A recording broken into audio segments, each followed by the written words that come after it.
یہاں پر اس کنسٹرکشن کی بات آ رہی ہے کہ جو وقت گزرنے کے ساتھ ساتھ بیت اللہ شریف کے آثار مٹ گئے تھے، پھر اللہ تعالیٰ نے وحی کے ذریعے حضرت ابراہیم علیہ السلام کو بتایا کہ ان جگہوں کے اوپر خانہ کعبہ شریف تھا، تو وہاں سے بنیادیں اٹھائیں، اور ان کا ذکر یہاں پر آیا ہے کہ وہ وقت یاد کرو جب ابراہیم اور ان کے بیٹے اسماعیل علیہ السلام بیت اللہ کی بنیادوں کو اٹھا رہے تھے تو ساتھ ساتھ یہ دعا بھی کر رہے تھے، ربنا تقبل منا، اے اللہ ہماری طرف سے اسے قبول کر لے۔ سلامتی ہے، سلامتی ان آنکھوں پہ جو ہدایت پہ نظریں جمائے بیٹھی ہیں، ان کانوں پہ جو ذکر خیر کے منتظر رہتے ہیں، اور ان قدموں پہ جو ہدایت کی راہ پہ گامزن ہیں۔ السلام علیکم ورحمۃ اللہ وبرکاتہ۔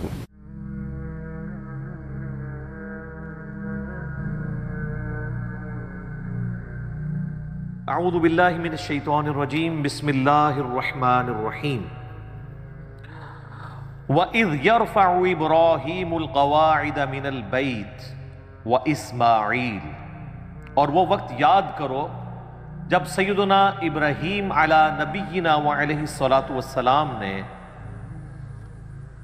بلند کی بیت اللہ کی دیواریں، جس وقت وہ بنیادیں اٹھا رہے تھے، اور ان کے بیٹے اسماعیل بھی ان کے ساتھ تھے، اور ربنا تقبل منا، وہ ساتھ ساتھ یہ دعا کر رہے تھے، اے رب ہمارے قبول کر لے ہماری طرف سے اس ایفرٹ کو جو ہم تیرا گھر تعمیر کر رہے ہیں، انک انت السمیع العلیم، بے شک تو سننے والا ہے، علم والا ہے۔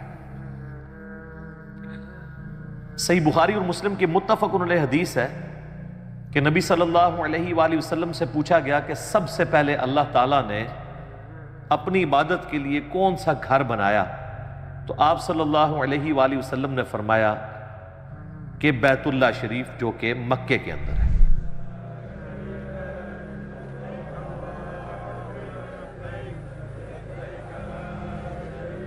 اس کے بعد پوچھا گیا تو آپ نے فرمایا کہ پھر جو ایلیا کے اندر ہے، بیت المقدس یروشلم کے اندر، اس کو اللہ تعالیٰ نے مقرر کیا۔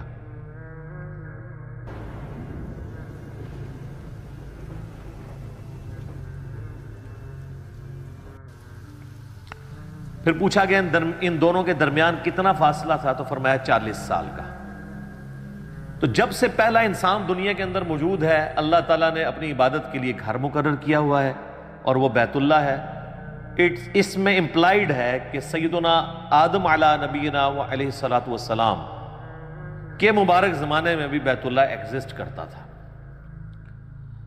سورہ ال عمران کے اندر بھی آتا ہے کہ سب سے پہلا گھر جو اللہ تعالیٰ نے عبادت کے لیے مقرر کیا وہ ہے جو کہ بکہ شہر کے اندر ہے۔ یہ مکے کی دو پروننسیشن ہے، مکہ اور بکہ، با کے ساتھ۔ جیسے آپ کے انڈیا شہر میں ممبئی بھی ہے، اسی کو بامبے بھی کہتے ہیں اور ممبئی بھی، میم کے ساتھ بھی اور با کے ساتھ بھی۔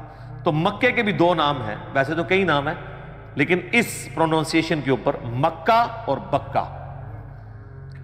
تو یہاں پر اس کنسٹرکشن کی بات آ رہی ہے کہ جو وقت گزرنے کے ساتھ ساتھ بیت اللہ شریف کے آثار مٹ گئے تھے، پھر اللہ تعالیٰ نے وحی کے ذریعے حضرت ابراہیم علیہ السلام کو بتایا کہ ان جگہوں کے اوپر خانہ کعبہ شریف تھا، تو وہاں سے بنیادیں اٹھائیں، اور ان کا ذکر یہاں پر آیا ہے کہ وہ وقت یاد کرو جب ابراہیم اور ان کے بیٹے اسماعیل علیہ السلام بیت اللہ کی بنیادوں کو اٹھا رہے تھے تو ساتھ ساتھ یہ دعا بھی کر رہے تھے، ربنا تقبل منا، اے اللہ ہماری طرف سے اسے قبول کر لے۔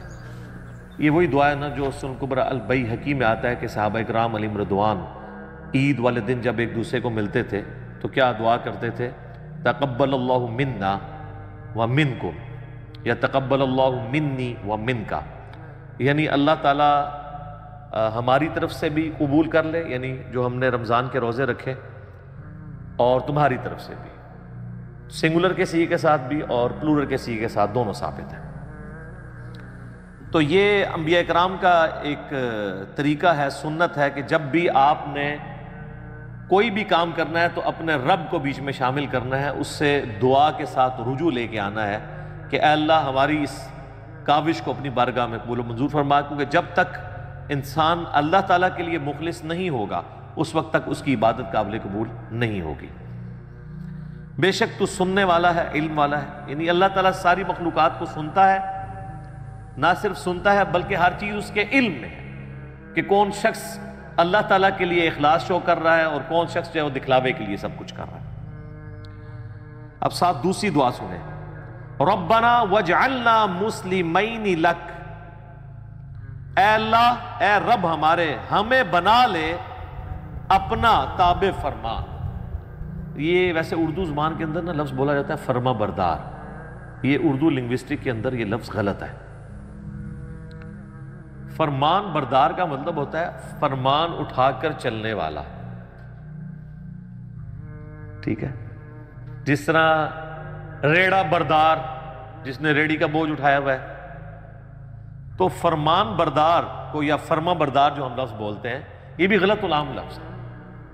اس کا مطلب فرمان اٹھا کے چلنے والا لفظ ہے اصل میں تابع فرمان، فرمان کی اتباع کرنے والا، خالی چکے نہ ٹرتا رہے جو ویسے چکے ٹر رہے ہیں۔ تو یہاں پہ بھی ترجمہ اکثر لوگ ویسے ادھر بھی جو میرے پاس قرآن پاک پڑھا ہوا ہے پیر کرم شاہ صاحب کا، انہوں نے بھی وہ لفظ غلط ہی استعمال کیا ہے، فرما بردار ہی لفظ استعمال کیا ہے۔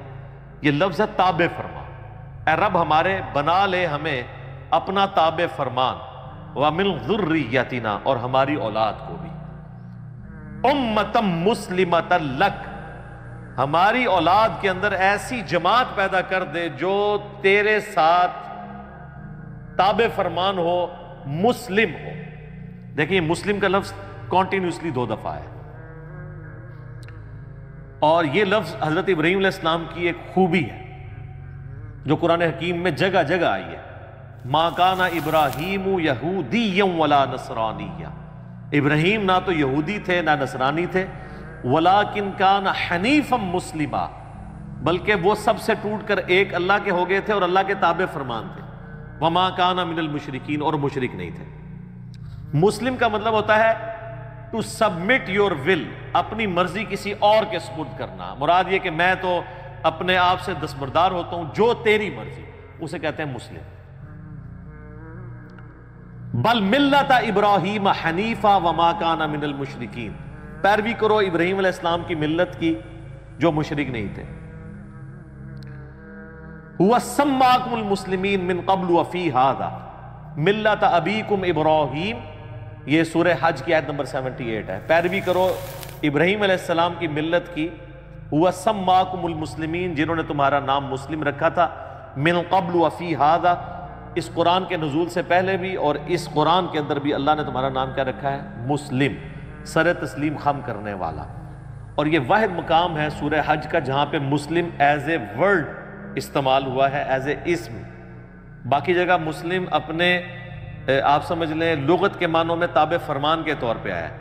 اس لیے جب ہم کہتے ہیں نا اپنے آپ کو مسلم کہیں، وہ کہتے ہیں نہیں، مسلم کا مطلب یہ نہیں ہے کہ آپ نے اپنے آپ کو مسلم کہنا ہے، مطلب یہ ہے کہ اللہ کا تابع فرمان ہونا ہے۔ یا ایھا الذین آمنوا اتقوا اللہ حق تقاتہ ولا تموتن الا وانتم مسلمون، اے ایمان والو اللہ کا تقوی اختیار کرو جیسا کہ حق ہے، اور دیکھنا تمہیں موت نہ آئے مگر تم مسلم مرنا، یعنی اللہ کے تابع فرمان مرنا، اللہ تعالیٰ کی اطاعت میں تمہیں موت آئے۔ تو وہ کہتے ہیں یہاں مسلم کا مراد یہ نہیں ہے، بیسیکلی وہ یہ جسٹیفائی کرنا چاہ رہے ہوتے ہیں کہ آپ اپنے آپ کو سنی، شیعہ، بریلوی، دیوبندی، اہل حدیث یہ ان چیزوں میں بانٹ سکتے ہیں۔ تو وہ کہتے ہیں بریلوی بھی مسلم ہے لیکن یہ والا مسلم نہیں، وہ کہتے ہیں مسلم ہے تابع فرمان، تو ہم اللہ کو مانتے ہیں، اس کے رسول کو مانتے ہیں، ان کی مانتے ہیں۔ دیوبندی بھی یہی کہیں گے، اہل حدیث بھی۔ تو یہ جو سورۃ الحج کی آیت نمبر 78 ہے نا، ہوا سماکم المسلمین من قبل وفی ھذا، اس نے تمہارا نام مسلم رکھا ہے اس قرآن کے نزول سے پہلے، اور اللہ نے اس کتاب میں تمہارا نام مسلم رکھ دیا، یعنی ہم ابراہیمی ہیں، ابراہیم نے ہمارا نام بھی، ہوا سماکم، تمہارا اسم۔ وہ جب ہم بھی کوئی اس طرح کی اور آیت پیش کریں نا، ربما یود الذین کفروا لو کانوا مسلمین، کافر قیامت والے دن یہ خواہش کریں گے کاش ہم دنیا میں مسلم ہوتے۔ وہ کہتے ہیں اس سے مراد مسلمان ہونا نہیں ہے، آپ اندازہ کریں کہ مسلمان کو مسلمان کہلاتے ہوئے شرم آتی ہے۔ وہ کہتے ہیں اس سے مراد ہے کہ تابع فرمان ہوتے، ہم اللہ کی مان لیتے۔ تو اس حوالے سے قرآن میں صرف ایک ہی آیت ہے جو ان کا منہ بند کر سکتی ہے، ہوا سماکم المسلمین، سورۃ الحج آیت نمبر 78۔ تو یہاں پہ بھی دیکھ لیں، یہ مسلم ہماری صفت بھی ہے اور نام بھی ہے۔ کیا بات ہے جی مسلمان کی. مسلمان تو ہم لفظ استعمال کر لیتے ہیں اردو میں یا فارسی میں. وَأَرِنَا مَنَاسِكَنَا، اور ہمیں عبادت کے طریقے بھی سکھا دے. چونکہ اللہ کا گھر بنا رہے تھے تو انہوں نے کہا ہمیں عبادت کے طریقے بھی سکھا دے، اور اسی میں امپلائڈ ہے کہ حج کا طریقہ، جو لوگ آئیں گے یہ ساری چیزیں ہمیں سکھا دے. وَتُبْ عَلَيْنَا، اور ہم پر اپنی توجہ فرما. اچھا، اللہ تعالیٰ کا نام بھی ہے التواب، اور مخلوق بھی تواب ہے. مخلوق اس اعتبار سے تواب ہے کہ مخلوق جب اللہ کی طرف رجوع لاتی ہے نا تو اللہ تعالیٰ بندے کی طرف رجوع لاتا ہے. یعنی انسان کوئی نافرمان ہے، باغی ہے، اسے شرمندگی ہوئی کہ میں اب اللہ کے ساتھ اخلاص کے ساتھ چلوں گا، پرانے گناہوں سے میں توبہ کرتا ہوں، تو اس سے کہتے ہیں توبہ کا لفظ بھی استعمال ہوتا ہے، رجوع لانے والا. تو اس کے اگینسٹ اللہ بھی رجوع لاتا ہے. جو بخاری مسلم دونوں میں حدیث ہے کہ اللہ تعالیٰ کو اپنے گنہگار بندے کی توبہ پہ اتنی خوشی ہوتی ہے. اس کو مثال سے آپ علیہ السلام نے بیان کیا کہ اگر کوئی شخص کسی ریگستان میں ہو اور اس کا سارا سامان اس کے اونٹ کے اوپر لدا ہوا ہو، اور وہ تھوڑی دیر کے لیے سستائے کسی جگہ پر، اور اس کی آنکھ کھلے تو وہ سارا اونٹ ساز و سامان سمیت وہاں سے غائب ہو، اور اب کئی مہینے کی مسافت کے اوپر ریگستان ہی ہے، وہ سواری تھی جو چل سکتی ہے، یہ اونٹ ہی ہے جو ریگستان میں 1 مہینے تک بغیر پانی پیے چل سکتا ہے، وہ پانی سٹور کر لیتا ہے. تو اب وہ ایک جگہ لیٹ کے اپنی موت کا انتظار کرنا شروع کر دے کہ اب تو میں بچ ہی نہیں سکتا، کیونکہ چلوں گا بھی تو ریگستان پار تو نہیں کر سکتا. اسی دوران اس کی آنکھ لگے اور جب دوبارہ کھلے تو اس کا اونٹ سامنے اس کے ہو، تو اس کو جتنی خوشی ہوگی نا، اس سے زیادہ خوشی اللہ کو ہوتی ہے جب کوئی گنہگار بندہ اس کی طرف رجوع لے آتا ہے. استغفر اللہ الذی لا الہ الا ہو الحی القیوم واتوب الیہ. اللہم انت ربی لا الہ الا انت خلقتنی وانا عبدک وانا علی عہدک ووعدک ما استطعت اعوذ بک من شر ما صنعت ابوء لک بنعمتک علی وابوء بذنبی فاغفر لی فانہ لا یغفر الذنوب الا انت. یہ سید الاستغفار ہے جو صحیح بخاری کے اندر آیا ہے. لا الہ الا انت سبحانک انی کنت من الظالمین. اچھا، مسلم شریف میں ایک طریق ہے، اس میں آگے یہ بھی الفاظ ہے کہ وہ بندہ اتنا خوش ہو کہ خوشی میں اللہ کو یہ کہنا چاہ رہا ہو کہ اے اللہ میں تیرا بندہ، تو میرا رب، لیکن اس کی زبان لڑکھڑا جائے اور وہ یہ کہے کہ اے اللہ تو میرا بندہ اور میں تیرا رب. یعنی یہ لڑکھڑانے کی مثال. آگے الفاظ ہے من شدت الفرح، خوشی کی شدت کی وجہ سے. یہ نہیں کہ اس نے جان بوجھ کے کہا ہے وقتی طور پہ، اور نہ یہ ہے کہ وہ بار بار کہتا ہے، کیونکہ صوفیاء اسی سے اپنے کفریہ کلمات کی پلی لیتے ہیں. تو میں نے پھر ان کی پوری کلاس لی ہے کہ یار یہ تو وہ کانٹیکسٹ ہی بالکل ڈیفرنٹ ہے. تو یہ اللہ تعالیٰ کو اپنے بندے سے توبہ لانے کے اوپر خوشی ہوتی ہے. تو کہہ رہے ہیں اے رب ہمارے، تو ہمارے اوپر توجہ فرما، انکا انت التواب الرحیم، بے شک تو توبہ قبول کرنے والا، رحم فرمانے والا ہے. کیا بات ہے جی. تو التواب بھی ہے رجوع، یعنی بندہ جب رجوع لاتا ہے تو تو بھی رجوع لاتا ہے، اور الرحیم بھی ہے. الرحیم اللہ کی صفت ہے کانٹینیوشن والی. اور رحمان کہتے ہیں کسی کا رحمت اتنی بڑی ہو کہ ٹھاٹھے مارتے ہوئے سمندر کی طرح ہو. اور رحیم، ویسے سمندر میں تو کبھی کبھار ہی طغیانی آتی ہے، رحیم وہ کہ ہر وقت ہی ٹھاٹھے مارتی ہو. تو آپ دیکھ لیں بسم اللہ الرحمن الرحیم سے ہمارا قرآن پاک شروع ہوتا ہے مصحف. اگرچہ وہ سورۃ الفاتحہ کا حصہ نہیں ہے لیکن مصحف سٹارٹ اسی سے ہوتا ہے. اللہ الرحمن بھی ہے اور الرحیم بھی ہے. اس کی رحمت ٹھاٹھے مارتے ہوئے سمندر کی طرح ہے اور کانٹینیوشن کے ساتھ. سمندر میں تو کبھی کبھی اس طرح جوش آتا ہے، اللہ کی رحمت ہر وقت جوش میں رہتی ہے. بخاری اور مسلم کی متفق علیہ حدیث ہے، نبی صلی اللہ علیہ وآلہ وسلم فرماتے ہیں اللہ تعالیٰ نے مخلوقات کی پیدائش سے پہلے اپنے عرش پہ اپنے پاس یہ عبارت لکھ لی تھی کہ میری رحمت میرے غضب پہ سبقت لے جائے گی. اور قرآن حکیم میں کئی جگہ یہ مضمون آیا ہے کہ اللہ نے اپنے اوپر لازم کر لیا ہے کہ وہ ہر حال میں رحم ہی کرے گا. یعنی رحم والی صفت اللہ کی ڈومیننٹ ہے. اگرچہ اللہ عدل فرمانے والا ہے، عدل کا تقاضا تو یہ تھا ہمارے نزدیک کہ رحم اور غضب برابر ہوتا، لیکن اس کی رحمت اس کے غضب پر سبقت لے جاتی ہے. لے جی، اب حضرت ابراہیم علیہ السلام کی دعا آ رہی ہے میرے لیے، آپ بھی، آپ کے لیے.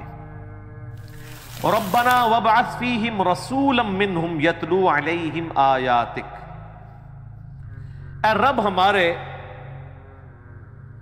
ان کے اندر، یعنی ابراہیم علیہ السلام ان کے بیٹے دعا کر رہے ہیں، ہماری جو اولاد تم نے تابع فرمان اے اللہ بنانی ہے تو نے، ان میں ایک رسول بھیج انہی میں سے، تو ہمارے اوپر یہ احسان ہے نا۔ یتلو علیہم آیاتک، جو ان پر تیری آیات تلاوت کرے، وَيُعَلِّمُهُمُ الْكِتَابَ وَالْحِكْمَةَ، اور انہیں کتاب و حکمت کی تعلیم دے، وَيُزَكِّيهِمْ، اور انہیں پاک بھی کرے، إِنَّكَ أَنْتَ الْعَزِيزُ الْحَكِيمُ، بے شک اے اللہ تو بہت زبردست ہے اور حکمت والا ہے، غالب ہے اور حکمت والا ہے۔ اس میں دو چیزیں یاد رکھیں، یہ آپ ذرا دعا کی ترتیب دیکھیں، اس میں پہلے آیا کہ آیات تلاوت کرے، پھر کتاب کی تعلیم دے، پھر حکمت کی، اور پھر پاکیزہ کرے، یہی چار چیزیں ہیں نا اسی ترتیب سے۔ یہ حضرت ابراہیم علیہ السلام کی دعا تھی، لیکن اس کو اللہ نے کریکٹ کیا دعا کی ترتیب کو۔ اللہ نے جب اپنے ریفرنس سے قرآن حکیم میں سورہ الجمعہ میں اس دعا کو ذکر کیا، نبی علیہ السلام کے منصب کو سورہ آل عمران کی آیت نمبر 164 میں کیا، تو اس میں ترتیب کیا ہے؟ لَقَدْ مَنَّ اللَّهُ عَلَى الْمُؤْمِنِينَ إِذْ بَعَثَ فِيهِمْ رَسُولًا يَتْلُو عَلَيْهِمْ آيَاتِهِ وَيُزَكِّيهِمْ وَيُعَلِّمُهُمُ الْكِتَابَ وَالْحِكْمَةَ۔ ابراہیم علیہ السلام نے کہا تھا اے اللہ تلاوت کرے تیری آیات اور کتاب و حکمت سکھائے اور پاکیزہ کرے، جبکہ اللہ تعالیٰ نے کیا کہا؟ یتلو علیہم آیاتہ ویزکیہم، تلاوت کر کے ان کا تزکیہ کرے، ان کے نفس کو پاک کرے، ویعلمہم الکتاب والحکمہ، پھر انہیں کتاب و حکمت کی تعلیم دے۔ بیسیکلی یہ جو حضرت ابراہیم علیہ السلام کی دعا میں ترتیب کی کمزوری تھی نا، ظاہر ہے پرفیکٹ تو صرف اللہ ہے، وہ اللہ نے دور کی کہ پاک وہ ہوگا جس کے اوپر آیات تلاوت کی جائیں، اور جب تک وہ پاک نہیں ہوتا نا اسے کتاب و حکمت سمجھ نہیں آ سکتی۔